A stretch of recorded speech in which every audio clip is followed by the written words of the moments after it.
কোটি টাকা দিয়ে ছবি বানালে 4 কোটি দিয়ে 5 কোটি টাকা দিয়ে ওই যত বড় মায়ের লালের বাচ্চাই হোক না কেন কেউ এই টাকার এই কয়টা সিনেমা হল থেকে রেশিও মাফিক টাকা দিয়ে উঠাইতে পারলে বসুক না আমাদের সাথে, আসেন না আমাদের সাথে বসেন।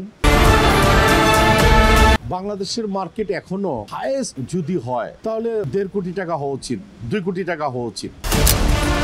কারো টাকার যদি মায়া না থাকে তো নিতে দাও না, সমস্যা কোথায়? কেউ তো তোমার মনে করো যে পানির বটুও কিনে, 2 কোটি টাকার পানির বটু কিনে, অসুবিধাটা কোথায়? তোমার সমস্যা কোথায়? কোটি টাকার বাজারকে অ্যাকচুয়ালি আমরা তৈরি করতে পেরেছি, কত টাকা রেমিনেশন হওয়া উচিত? বাংলাদেশের মার্কেট এখনো হাইয়েস্ট আমার মনে হয় 2.5 কোটি টাকার উপরে নেই বাজার, মানে টোটাল ছবির বাজেট না। টোটাল ছবির বাজেট আমি মনে করি এখনো এই মুহূর্তেও হাইয়েস্ট যদি হয় তাহলে 1.5 কোটি টাকা হওয়া উচিত, 2 কোটি টাকা হওয়া উচিত। কিন্তু 3 কোটি টাকা দিয়ে ছবি বানালে 4 কোটি দিয়ে 5 কোটি টাকা দিয়ে ওই যত বড় মায়ের লালের বাচ্চাই হোক না কেন কেউ এই টাকার এই কয়টা সিনেমা হল থেকে রেশিও মাফিক টাকা দিয়ে উঠাইতে পারলে বসুক না আমাদের সাথে, আসেন না আমাদের সাথে বসেন। ঘরের টেবিল চেয়ারে বসেন না আমাদের সাথে, দেখি। আমি জানি না এই ব্যাপারে কোনো কমেন্টস করব না। কোনটা হোয়াইট কোনটা আমি এগুলি বলতে পারবো না।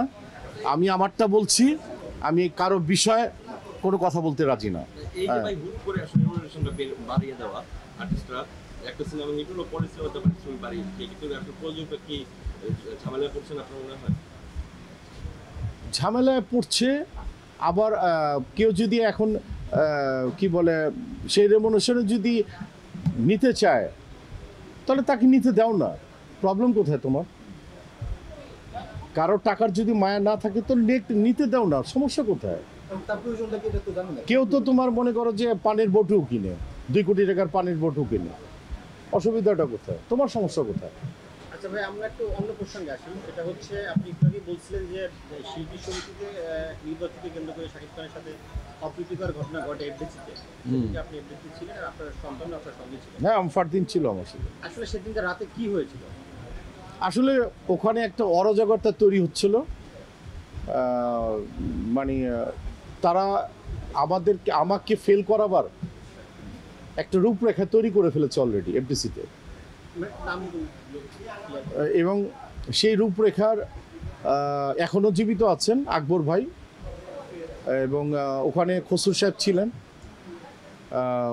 সেই রূপরেখাটা তৈরি যখন করে ফেলেছেন, সাকিব আমার সাথে কথা বলল, আমার বলতেছে আপনি কি জানেন আপনি পাস করেছেন কিন্তু আপনি আরটিভিটি আপনাকে ফেল করানো হচ্ছে, ঠিক আছে আমি আসতেছি। তখন সে রানিং প্রেসিডেন্ট। যখন নাকি সে জানতে আসলো তার তো রাইট আছে ঢোকার, রানিং প্রেসিডেন্ট, কিন্তু তারা তখন ওই মুহূর্তে